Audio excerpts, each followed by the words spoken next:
Continuamos con la segunda parte relacionada a las fuentes del derecho procesal en el marco de esta diplomatura de Derecho Procesal Penal con mención en experto litigante. Como decíamos, en última instancia, como fuente del derecho procesal penal, señalábamos a la justeza, a la legitimidad o a la justicia, ¿no?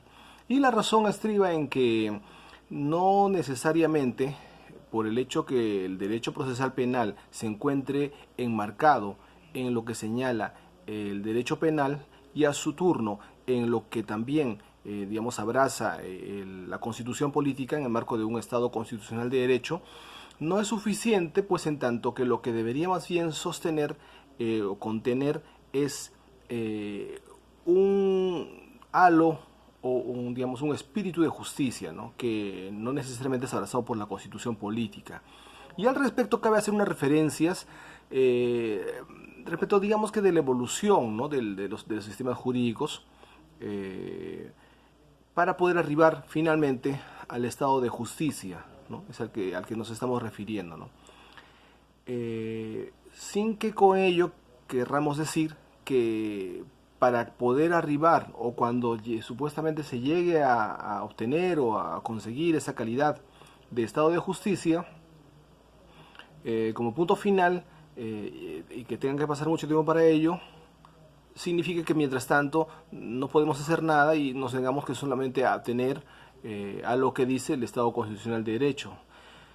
De ninguna manera, porque bien podríamos ya desde ahora acondicionar, las ramas, las diversas ramas jurídicas a lo que sostiene en este caso el principio de legitimidad, ¿no? Que en resumidos términos tiene pues el mismo contenido, ¿no?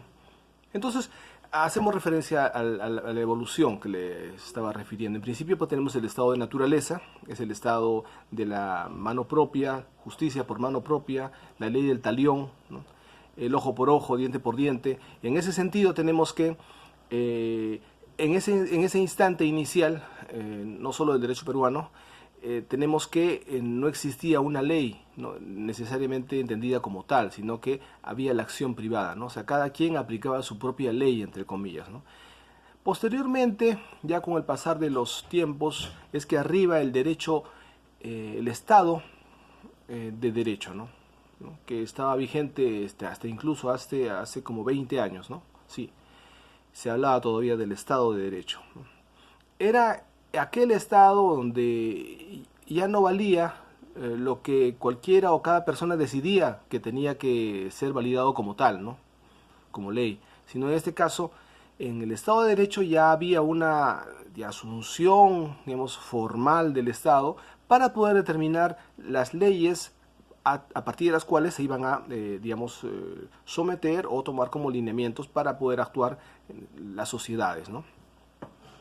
En un tercer momento, y es el momento que nos encontramos, es el momento del Estado constitucional de derecho, donde la ley ya se deja de lado, o en todo caso únicamente sirve en tanto respete el espíritu establecido en la Constitución política, y de paso la Constitución política y el derecho constitucional se yerguen por encima de todo el ordenamiento jurídico, ¿no? Entonces ya no es que dice lo que se decía antes, ¿no? Ya esa manera de referir, ¿no? Y explicar y de sustentar, que decía yo hago lo que la ley me dice, ¿no? Ahora ya no es así, ahora es yo hago lo que la Constitución me dice. Si la norma establecida me otorga o me restringe derechos que la Constitución lo establece hasta donde corresponda, entonces esa ley es válida, ¿no? No es inconstitucional, ¿no? En ese sentido, posteriormente, ya incluso estaríamos ingresando ya a este tipo de Estado, es el Estado convencional de derecho, donde los lineamientos, las políticas de Estado, ¿no? En este caso la normatividad y el ejercicio de los actores de la administración de justicia se ven involucrados en cierta medida. La idea es que se involucren, ¿no? Al 100%, pero como les refiero, estamos en un momento inicial, ¿no?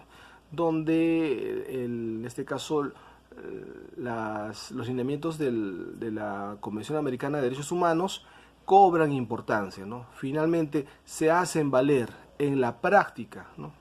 en este caso por parte de los países que suscribieron esa convención, y de parte adicionalmente también por la Corte Interamericana de Derechos Humanos, ¿no? Lo que señala, sus jurisprudencias, se ven, digamos que,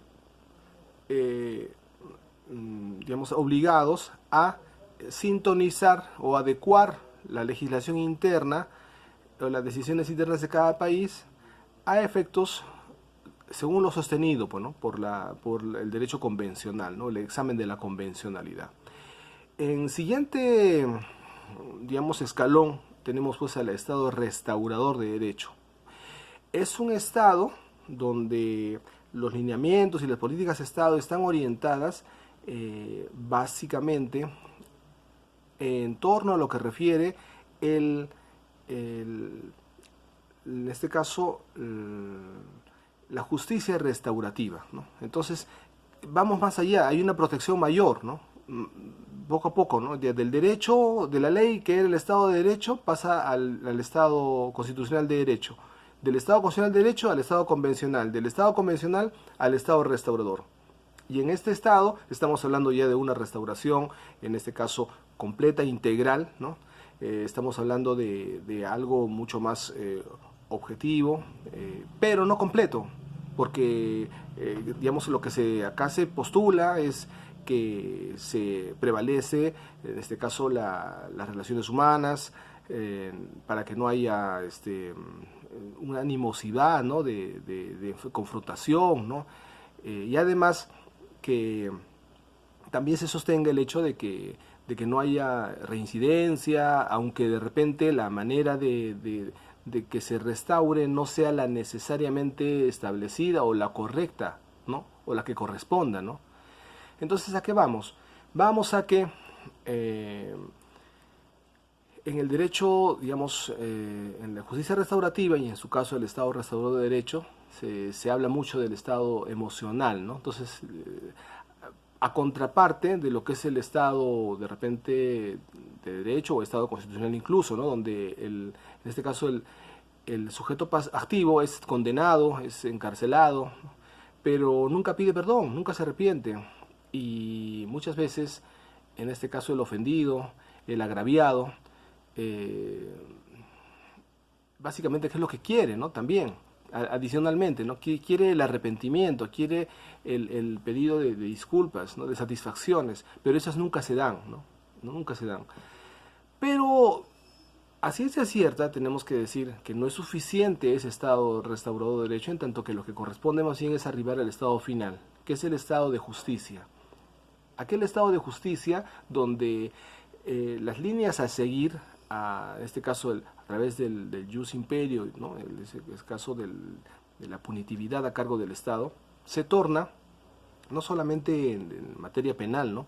Sino que en torno a lo que dice la justicia. La justicia es la voluntad, la constante y permanente de dar a cada quien lo que le corresponde. No lo que tiene ahora, no lo que le puede dar, no lo que a ver, si antes que no te den nada, bueno, o caso, o te lo puedan dar de acá 50 años, ¿qué te parece si te lo dan ahora a un 50%, pero antes que nada? Eso no es justicia, pues, ¿no? Es acercamientos, ¿no? Son cuestiones, digamos, que van evolucionando en proceso, en procura de ir, digamos, hacia el estado final que sostenemos. Por ello es que creemos, ¿no? Sostenemos que el tema de las fuentes del derecho penal no podrían, pues, limitarse, pues, a la Constitución, a la jurisprudencia, a los tratados internacionales de derechos humanos, a la ley, ¿no? A la doctrina y a la costumbre, ¿no? Sino más bien, en este caso, a lo justo, a lo correcto, ¿no? A lo que corresponde.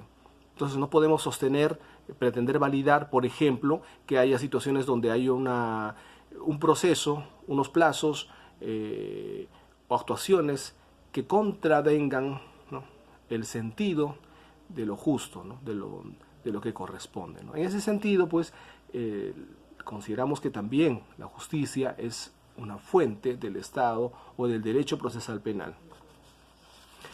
Ahora, pasando a los fines del derecho procesal penal, tenemos que son dos. El primero es el inmediato, relacionado al carácter aplicativo del derecho penal. Como habíamos señalado, si es que no hay una plasmación objetiva en el proceso, respecto de una materia sustantiva como es el derecho penal, por ejemplo, entonces no existe pues el mismo, no se puede, digamos, materializar, ¿no?, en la práctica. Y el segundo fin es el mediato, ¿no?, que es el restablecer la paz social, ¿no?, es darle, en este caso, el bienestar que la sociedad reclama como justo derecho, ¿no?, a la paz y la tranquilidad, ¿no? Ahora, por otro lado, la acción penal, ya como punto aparte, la acción penal es el presupuesto de la jurisdicción en función, en este caso, a lo que se da por iniciado o se le da o se valida para poder iniciarse. En este caso, la acción penal es el punto inicial del proceso, ¿no? En este caso estamos hablando de asegurar el orden y la paz a través de una acción, ¿no?, en este caso que corresponde pues al ente encargado, ¿no? No puede haber una acción por mano propia, ¿no? En este caso, para poder echar a andar el mecanismo de la Administración de Justicia Penal. Estamos a cargo, estamos señalando en líneas generales que es el Ministerio Público, es el encargado de poder iniciar, ¿no?, en este caso, el proceso. Entonces, en ese momento, cuando surge, pues, nace, en todo caso, el proceso como producto de la interposición de la acción penal, ¿no? En este caso, que enfocándolo de otra manera, pues la acción penal viene a ser el sustituto de la acción o venganza privada, ¿no? Entonces, claro, o sea, de una manera, digamos, más evolutiva, ¿no? Ya no está por cuenta del particular, sino en este caso por cuenta del Estado a través del Ministerio Público, ¿no? Ahora, ¿cuáles son los momentos de la acción penal? En principio tenemos el persecutorio, ¿no?, que son, en este caso, plasmadas o plasmado este momento por las actuaciones del órgano encargado, ¿no?, que es el Ministerio Público. Ahora, el momento segundo es el acusatorio, ¿no? Es donde se perfecciona el proceso de la acción, ¿no?, de la acción penal, ¿no? Y el punitivo es donde ya se pueden ver los resultados del proceso como producto del inicio, en este caso, de la acción penal. Ahora, la naturaleza jurídica de la acción penal se encuentra relacionada en el sentido de que el Ministerio Público pues ejerce el monopolio de la misma, ¿no? Es aquel que ostenta pues esa calidad, ese imperio, y es en razón del mismo, además en el cumplimiento de sus funciones y deberes y obligaciones, perdón, es que se pone pues en marcha la actividad jurisdiccional en materia penal, ¿no? Entonces el Ministerio Público es el llamado pues a poder realizar este tipo de acción penal, ¿no? Además, sobre todo, cuando tenemos en cuenta que se encuentra vinculado a la naturaleza pública y obligatoria, porque estamos hablando de persecuciones de delitos, ¿no?, de naturaleza pública, ¿no? Entonces también ahí tiene que considerarse el carácter imperativo. De ninguna manera pues eso es un acto deliberativo, ¿no?, que pueda considerar o no actuar, ¿no?, de ninguna manera. Ahora, ¿cuáles son las características de la acción penal? En principio tenemos que es pública, como ya habíamos señalado, porque corresponde pues al jus imperio del Estado. O sea, no existe pues una acción penal a través de particulares, ¿no? O sea, el Estado a través del Ministerio Público es que da inicio o, en este caso, mantiene pues el monopolio del ejercicio de la acción penal. Es oficial en tanto que es encargado pues a un órgano oficial aquellos delitos perseguibles por acción privada, ¿no? Estamos hablando del Ministerio Público, ¿no? O sea, no es cualquier ente, no es de una manera de repente informal, de ninguna manera. A continuación tenemos también que otra característica es que es la obligatoria. Y contiene dos puntos, relacionado en principio a que se hace referencia a la promoción de la acción penal por mandato de la ley, en el sentido de que lo tiene que hacer, esta acción penal la tiene que hacer el Ministerio Público. Y en el segundo en el segundo momento es donde se tiene que sujetar a las consecuencias de la misma, en este caso ya el justiciable, ¿no? Entonces, esos dos puntos es obligatorio, o sea, no es que el fiscal pueda considerar iniciar o no la acción penal. Y en segundo lugar, Tampoco es que el justiciable pueda considerar si está de acuerdo o no está de acuerdo, o en todo caso no someterse pues a lo que dice la acción penal. Está bien, pues, en el ejercicio de sus funciones puede interponer, por supuesto que sí, las acciones de defensa, de continuación, ¿no? En este caso de contestación, ¿no? De todas las acciones penales que le depare o que le genere el proceso, pero de ninguna manera decir yo no voy a, digamos, participar de ese proceso porque yo considero que el Ministerio Público no es quien para poder intervenir, de ninguna manera, ¿no? Ahora, es irrevocable porque en este caso lo consideramos que la ley, digamos, lo permite y lo habilita de manera expresa, ¿no? En el caso del principio de oportunidad, a efectos de poder eventualmente, de manera extraordinaria, digamos, dejar de lado la acción penal. Entonces, precisamente, contrario sensu, es irrevocable porque una vez iniciada no se puede cambiar, no puede ser objeto de revocación, suspensión, modificación o supresión. Única y exclusivamente en este caso estamos hablando ya vía el principio de oportunidad. Entonces es irrevocable. Una vez iniciada ya es irreversible y debe continuar, ¿no? su proceso, su devenir. Ahora, es indivisible porque es una acción única. Si hay varios delitos cometidos en una oportunidad, en un hecho delictivo, no es que van a haber 3, 4 denuncias, sino una sola denuncia donde involucre la totalidad de actos ilícitos, o en este caso delitos cometidos, ¿no? En sede penal, obviamente. Estamos hablando del derecho procesal penal. Ahora, es indisponible porque puede cederse, no puede cederse, perdón, ni delegarse a persona distinta a la establecida. Como ya habíamos señalado, en este caso el Estado es el ente que tiene pues a bien determinar cuál es el órgano encargado de ejercer la acción penal. Entonces no puede disponerse de una manera diferente, ¿no? Y el órgano encargado pues es el Ministerio Público, ¿no? Ahora, respecto de lo que corresponde ya a otro tema, vamos a hablar de los sistemas inquisitivo, en principio, y después acusatorio, ¿no? En ese sentido, el proceso inquisitivo tenemos que se desarrolló unido pues a la aparición del Estado y a la necesidad de plantear o fortalecer una seguridad, ¿no? Jurídica y eficacia de la acción penal. Pero el tema fue que hubieron innumerables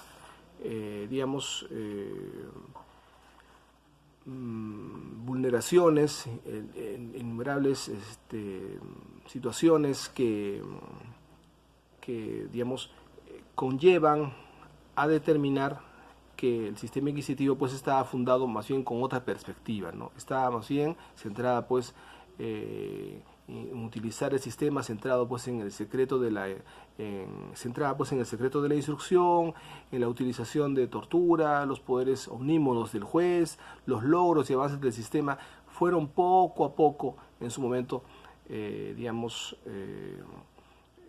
siendo desvirtuados, ¿no? Entonces, ¿por qué? Porque se vulneraba pues la equidad de la persecución penal, la búsqueda de la verdad fáctica y no la verdad, en este caso, objetiva, lo que es, mejor dicho, la verdad que es imposible de poder necesariamente abordar, y peor aún, sobre todo cuando estamos hablando de una verdad bajo procedimientos de tortura, ¿no?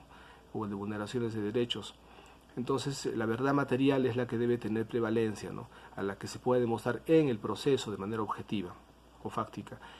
Y en este caso es que el derecho o el sistema acusatorio en su momento es que, digamos, le da un punto de superación al inquisitivo, teniendo su origen este sistema acusatorio en el Imperio Romano, pasando en su momento por el sistema inglés, luego siendo cogido por el sistema anglosajón, posteriormente al sistema norteamericano y finalmente ya se establece de manera, vamos a decir, medianamente o en gran medida de avance, de implementación a nivel latinoamericano. Entonces, ¿qué tenemos que decir? Que que a propósito, la presente diplomatura pues tiene el objetivo, ¿no?, de enfocar y poder entender el acusatorio y el inquisitivo como sistemas que van en función de su naturaleza, antecedentes, comportamiento y además cuál es el sistema que se vendría asumiendo como tal, ¿no?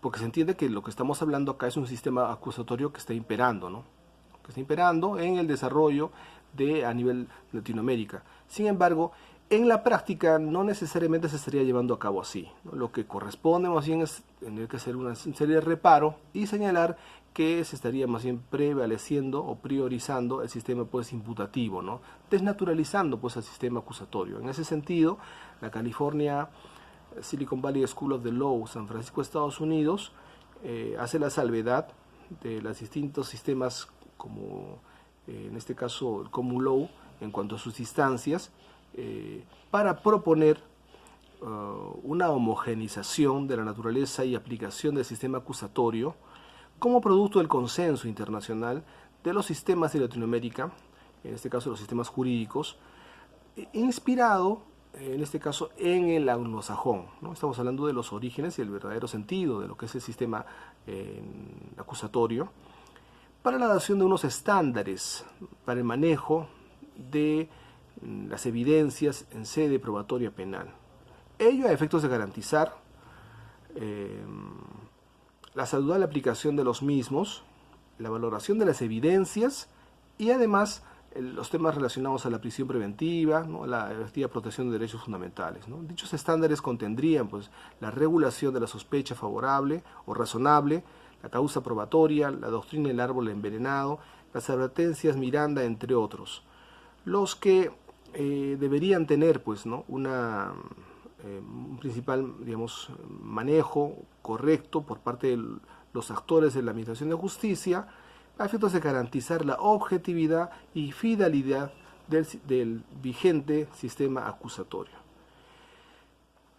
Ahora, si pasamos a un punto importante como es el derecho penal del enemigo, tenemos que referir que se encuentra pues orientado hacia, digamos, hacia la persona y no hacia el hecho, ¿no? Estamos hablando de un grado, digamos, adelantado o en todo caso un grado de mayor de punibilidad, ¿no?, en el entendido de que se tiene que poner a salvaguarda la paz y tranquilidad de la sociedad. Sin embargo, consideramos, bueno, esto no es ningún secreto, que en este caso el derecho penal del enemigo no ofrece pues ninguna garantía.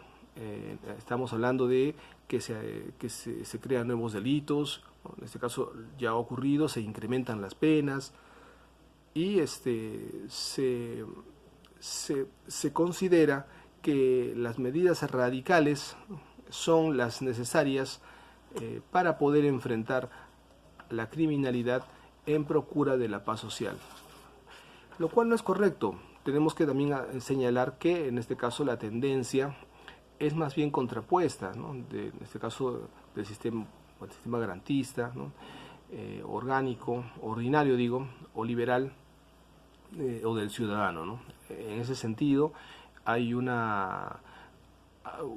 digamos una concepción, ¿no?, que en su momento, inicios de los 80, Gunther Jacobs propuso, pero que no tiene pues mayor aplicación en un sistema liberal, ¿no?, en este caso más aún un sistema acusatorio, donde tenemos en cuenta que hay situaciones que se deben considerar por encima en este caso, de las nuevas tendencias, en tanto sean pues vulneratorias de toda concepción axiológica, por ejemplo, como preocupante, de manera incluso antidemocrática, ¿no? Entonces, esta tendencia pues representa pues el retroceso de los principios penales garantistas, de los principios generales del derecho y de los derechos fundamentales de la persona. Entonces, La política criminal que reviste, o en este caso el derecho penal del enemigo, es aquella que está relacionada a la limitación de derechos fundamentales, por supuesto que sí, y también, por otro lado, tener en cuenta que en razón de las políticas de Estado es que se van a determinar las políticas o la política criminal de cada Estado. Entonces, en consecuencia, si estamos analizando que el derecho penal del enemigo contiene o reviste situaciones que son limitativas a los derechos fundamentales, en estos mismos términos tendrá pues incidencia en la política criminal. Como ya habíamos señalado, hay una situación de repente hasta cierto punto preocupante, ¿no? En el tema de las acciones penales que vulneran o eventualmente, como habíamos señalado, desnaturalizan el sistema acusatorio, convirtiéndolo en punitivo, ¿no? Y cuestiones de que se crean más delitos, se agravan las penas, o sea, de lado se radicalizan, en este caso la acción penal, contrariamente a lo establecido o lo que dice, en este caso, la jurisprudencia o la doctrina más avanzada, donde refiere más bien a la intervención del derecho penal mínimo, donde pueda más bien privilegiarse, ¿no?, el respeto de los derechos fundamentales. Intervenir, obviamente, el Estado como tal, como jus imperium, como jus puniendi, pero a la luz de lo que corresponde el respeto a los derechos fundamentales, básicamente, ¿no? Ahora, ¿cuál es el justo medio entre la libertad y la seguridad? El justo medio, según Eduardo Alcocer Pobis, señala que la solución no se encuentra pues definitivamente en lo que postula el derecho penal del enemigo, ¿no? Estamos hablando de darle, si bien es cierto, a mayores facultades y poderes a los administradores de justicia, los actores de la administración de justicia, sin embargo, ello tendría que ser definitivamente en observancia a lo establecido en este caso, lo relacionado a los derechos fundamentales, a la finalidad del derecho penal, ¿no?, que es la aplicación en este caso en sede procesal penal. Entonces, en este tipo de arbitrariedad no se puede permitir. Más bien, lo que se plantea es que debe haber una acción punitiva del Estado en pro de la convivencia social, y la reglamentación garantista de un debido proceso que resguarde la dignidad humana. Entonces, ese es el justo medio que debemos buscar. Por eso estamos acorde o somos contestes con lo señalado. Que más allá de darle prioridad o darle, digamos, una connotación de repente nula o de espaldas o de perfil de parte del Estado en materia penal, desprotegiendo al ciudadano en procura de la búsqueda de la paz social en justicia, tampoco es correcto que el Estado, vaya más allá de lo establecido y aplique medidas, vulneratorias en el entendido de poder procurar o de querer proporcionar efectos mucho más, de repente, más rápidos o contundentes en favor de lograr los fines, en este caso, de la aplicación del derecho penal y también, en segundo lugar, lograr la paz social. Entonces, eso es lo que corresponde a la siguiente o presente entrega. Continuamos en el siguiente bloque.